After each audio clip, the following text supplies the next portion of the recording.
Heerenveen wil combineren jeugdopleiding met Cambuur. Oud Harkemasse boyspelers even waarom op orde nest.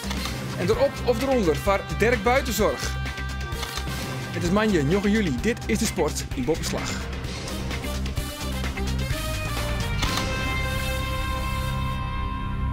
Goeien. In het komende jaloeren zal ik jou weer heel bij praten over de Friese sport van het oude weekend. We hebben een soort voetbal, maar ook nog motorsport, het WK Langbaan in Grains.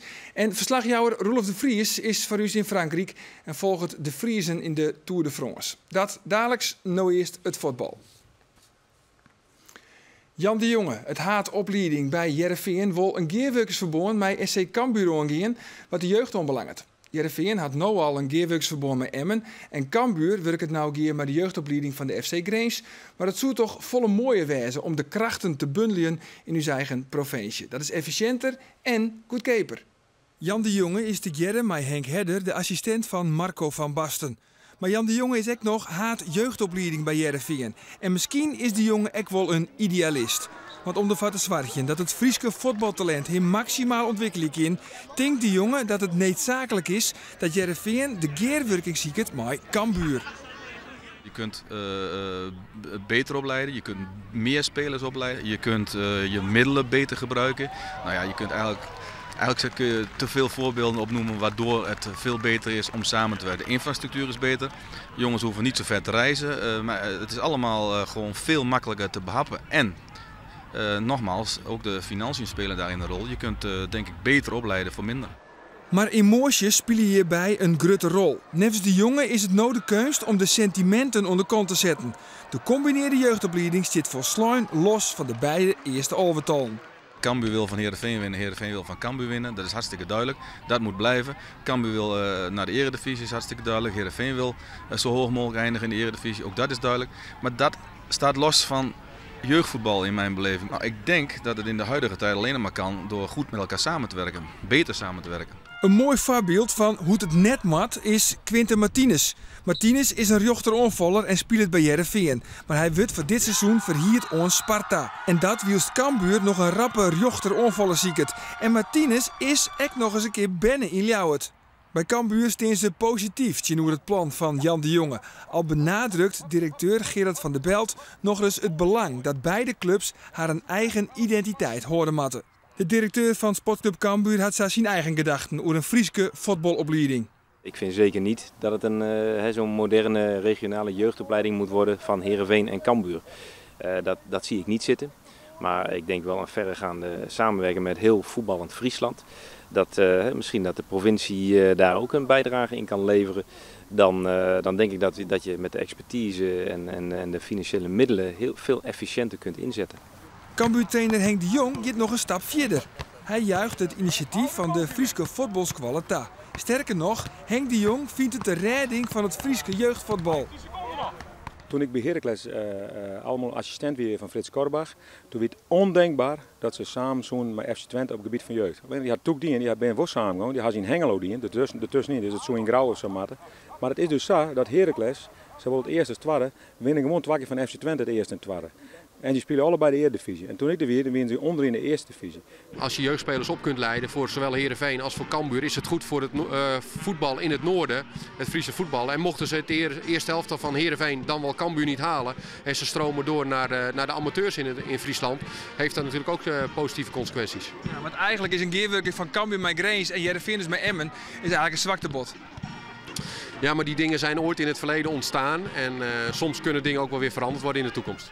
Het klinkt alweer mooi, maar er binnen ik betingsten. ONS-voorzitter Harm de Wacht uit Snits had 3 man Lien op 14 april een geerwerkingsovereenkomst met Heerenveen afsluiten. In dat convenant ben afspraken maken over jonge, talentvolle voetballers die het krek net oprijden bij Heerenveen. Zij krijgen dan het advies om naar ONS te gaan. De Wacht is vernuiveren over het plan van een nieuwe Friese voetbalacademie en hoopt het dat de afspraken zoals die makken binnen vol oranje blijven. We hadden daar gedegen gesprekken nog gehad en op 14 april hebben we daar dus een sessie gehad. Waarbij de handtekening zetten is, dan neem ik aan dat we dus allebei de partijen die ik nijkomen. Grote vraag is vanzelfs naar hokkerclub geen aansen de grote Friese talenten. Wordt dat Heerenveen of gaan ze toch naar Cambuur? De keuze van de speler blijft altijd, moet leidend blijven. We leven in een vrij land. Een speler bepaalt uiteindelijk voor welke club hij kiest. En op het moment dat je elkaar daarin gaat bevechten, dan is het een heilloze missie. Cambuur had nog een contract voor 1 seizoen met de FC Grace. En de gearwerking van Heerenveen met Emmen rint ook nog 1 seizoen terug. Maar daarna is het tijd om oer alle sentimenten heen te stappen. Ja, en dan is er ook nog transfernieuws bij Sportclub Heerenveen, want Gianni Zuiverloon komt waarom in het Abelense stadion. De 24-jarige rechterverdediger speelde van 2006 en 2008 ook al van Heerenveen en werd voor het seizoen hierd van Real Mallorca. Zuiverloon wordt helle als de vervanger van Daryl Janmaat. Heerenveen ontkent de transfer net, maar wil er ook nog net op reageren. Sportclub Cambuur zit volop in de taarrieding op het nieuwe seizoen. Sneun oefenen de Leeuwarters op Sportpark De Bosk op een Harkemaatje in Haardklosser Harkemasse Boys. Van 4 Cambuurspelers wie deze wedstrijd een waarom komen op het Ornest. Voorzitter Pieter Spinder van de Harkemasse Boys kogelt het veel door en sjocht dat het Harkemasse Boys gehalte bij Cambuur stadig gewoon grut is. Martijn Barto en Henk de Jong verkasten verliezen hier al. Oebele Skokker kan dit seizoen oer naar Leeuwert. En dan is er ook nog Mark Dijkstra die plezier is. Best dan ook rustig? Ja, in principe wel. Het is gewoon een teken dat Cambuur een goed scoutingapparaat had om zulke spelers te vinden hier in Noorden. Dacht dat ik een beetje zeer?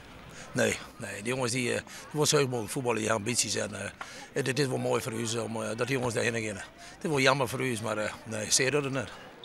Harkemasse Boys degraderen uit de topklasse en zeer 14 spelers voortgaan en komen. In de oefenwedstrijd sneun liet de ploeg al meer zien als het hele seizoen daarvoor. Het nam zelfs brutaal bij de leering troch een strafskop van de nieuwe spits Age Heinz Boersma. Als dit een voorbeeld is van het komende seizoen, dan zit er nog wat te wachten. En dan, we missen al die spelers van vorig jaar. Die blauwe binnen, die missen we al hier. Dus wie mis ik nu een stuk of zo. Dus ja, het ligt wel aardig. Ben je hem nou wat selectie onbelangrijk kleer? Nee, ik ben nog met mijn achterhoede ook nog. Bij Cambuur wordt dit stuit nog een investeren in verdieners. Tim Bakers wat ongelutsen en Leon Broekhoff wat een verliene weken contracteren. Daarmee wordt de kans voor Mark Dijkstra wel lietser om hem bij Cambuur in de basis te spelen. En luidt misschien hier de kans voor Harkemasse Boys om Mark Dijkstra waarom te hebben.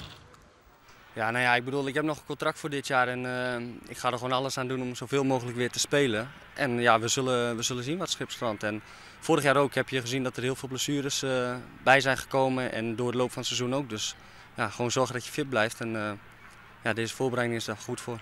Ja, natuurlijk bloedt maar buis. Dat zijn we nou blijven.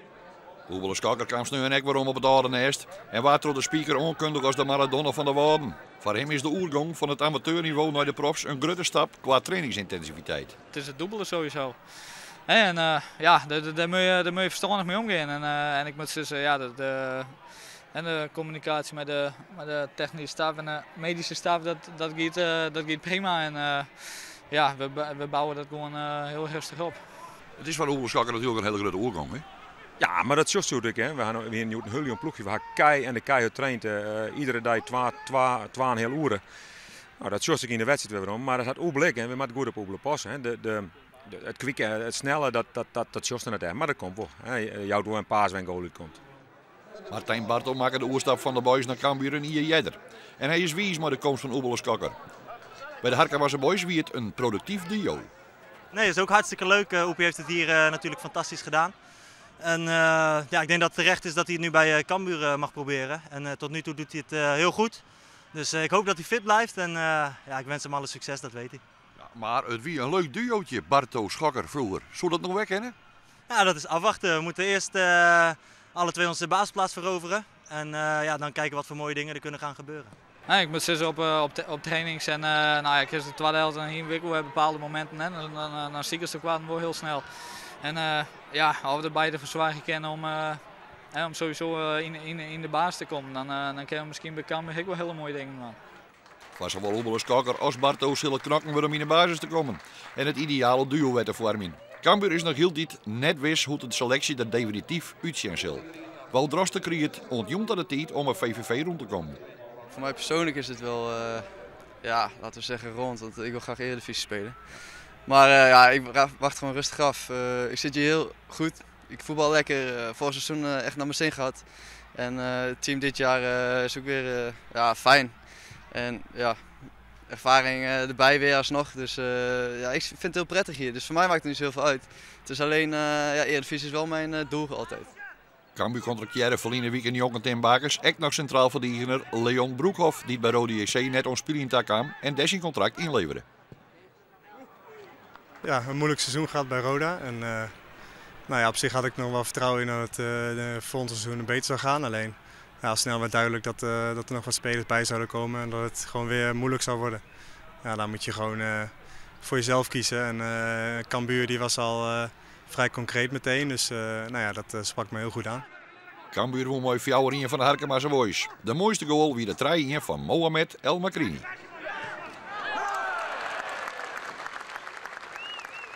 En de kans dat Wout Drosten naar VVV verhuizet is wel heel liets worden. Joert rint het ultimatum van de transfer aan en er is nog heel tijd geen nice oer te melden.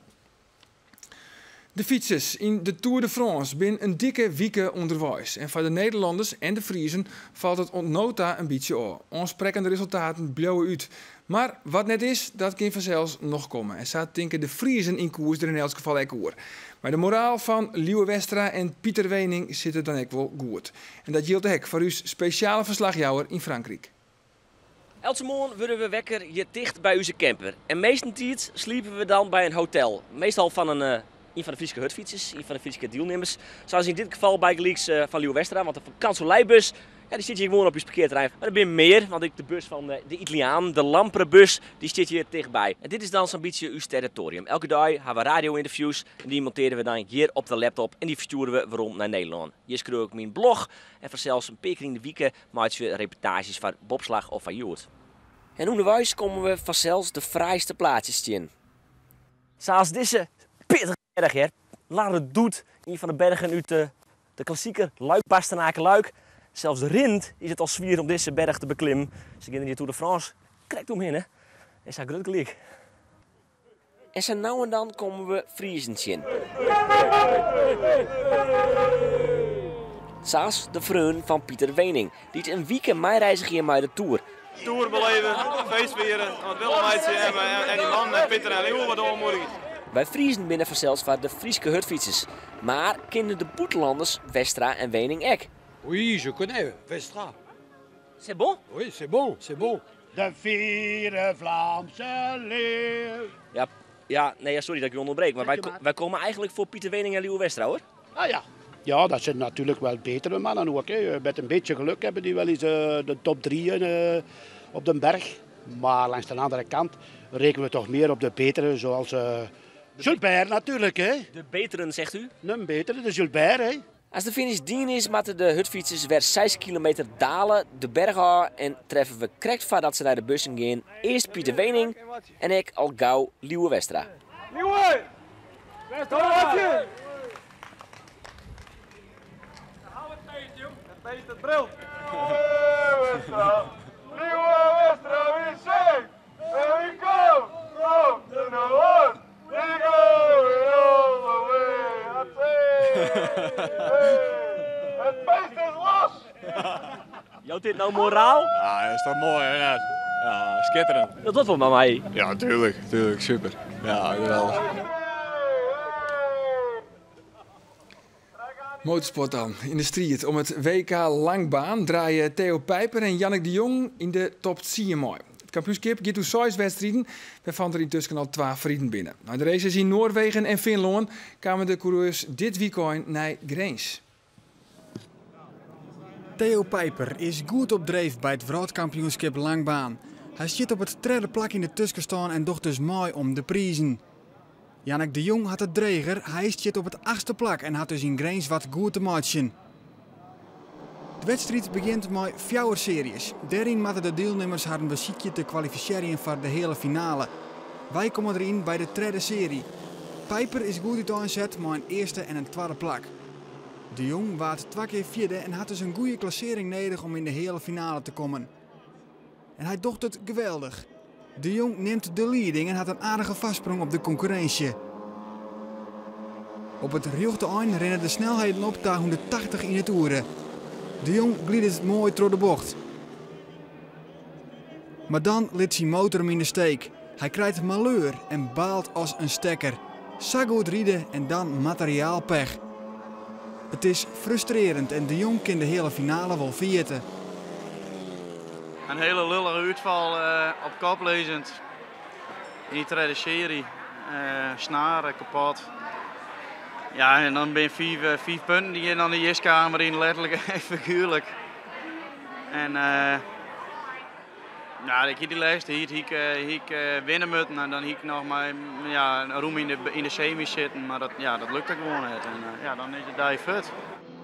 Maar Theo Pijper gaat het een stuk beter. Hij wint de hele finale en in de finale eindigt hij als derde.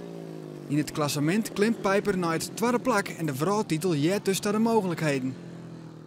Ja, zeker. We hebben nu nog 3 wedstrijden, maar man de mooie 6 en vechten. Dus ja, ik denk we moeten gewoon gaan met de banaan. We moeten knallen zo goed als we kunnen. Alle iets proberen te winnen. Dat doen we sowieso wel, maar ja, dat moet gewoon. De dagtitel in Grains is voor de Tsjech Jozef Frank, voor de Fin Eiki-Pekka Mustonen en dus Theo Pijper. En dan Dirk Buitenzorg, uw eigen tophinder. Waar wel heel wat mee in belibben. En Dirk doet het ontnota prima, maar ja, het had vooral ontnota Boatje West. Aan nu wie het oors. Dirk en zijn trainster, Sjoukje Wagenaar, kwamen de volgende keer in de baan voor een kwalificatiekoers. Als Dirk daarin vlugger rint als 1 minuut en 20 seconden over een hele kilometer, dan is hij officieel een draver. En mij, Dirk Buitenzorg, mij dwan om echte koersen. Nou Sjoukje, het is er 4. Zenuwachtig? Ja, beetje wel. En is er de kleer voor? Volgens mij is er de kleer voor. Ja, het is toch, we krijgen iets wen, dus misschien heeft de kop wel net helemaal bij. Het is altijd een beetje alwachtje, spannend.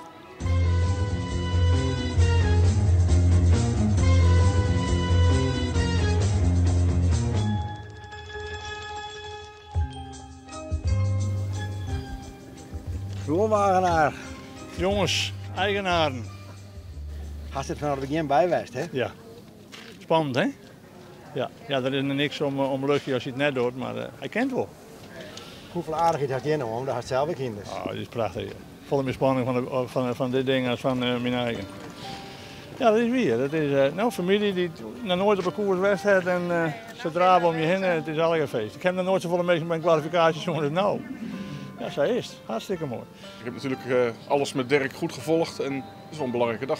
Ik heb er wel vertrouwen in. Ik hoop alleen dat hij zich gedraagt tussen de andere paarden. Het is natuurlijk een jong paard. We hebben hem hier gezien in zijn eentje. En toen moest hij toch duidelijk nog even wennen. Hij heeft nu 5, 6 paarden om zich heen. Het is wel een mannetje. Dus als hij maar niet springt, dan haalt hij het makkelijk. Weet je, zonder vertrouwen kom je nergens. Als je op een gegeven moment zegt van nou kan niet. De truc is, we behandelen een jong paard als een volwassen paard. En let op. Nee, go Dirk. De donateurs staan vol verwachting in de gang. Nou, ik hoop dat ik ze net teleurstel. Of dat wij ze net teleurstellen. Op elkaar. Ja, op elkaar.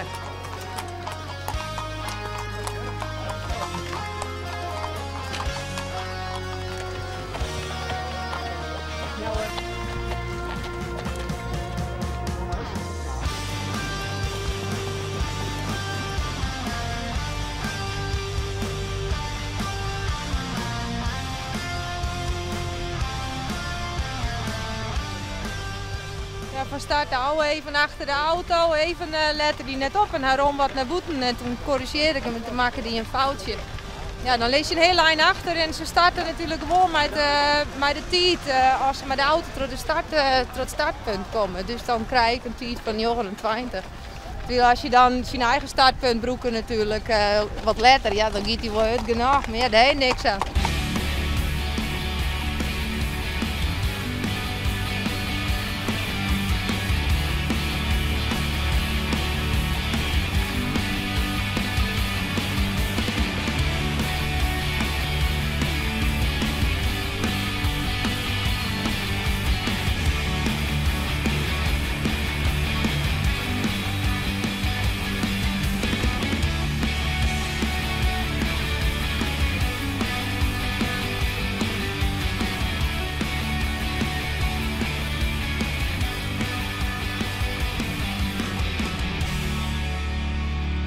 Net niet, hè? Nee, het ging mis in de beginfase.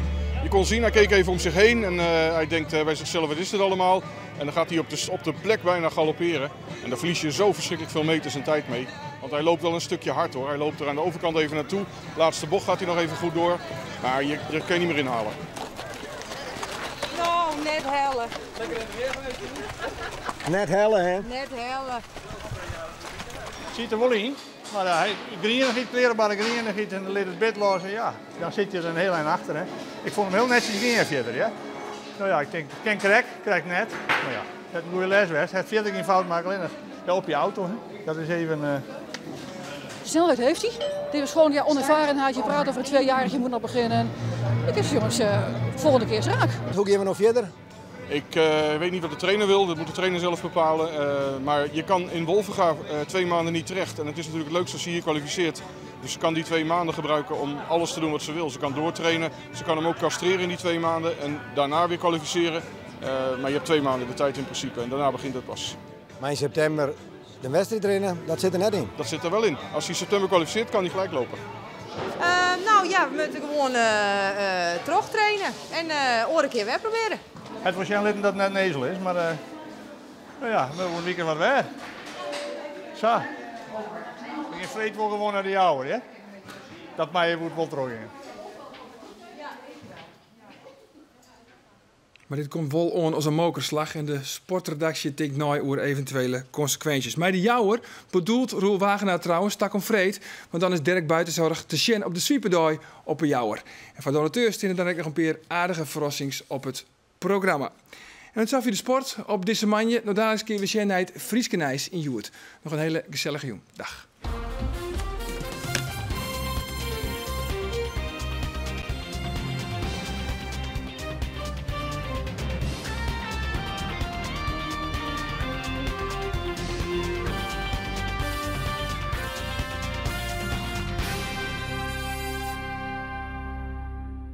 Een beetje een ingewikkeld verhaal wordt dit, maar je moet er ook maar uitknippen, denk ik.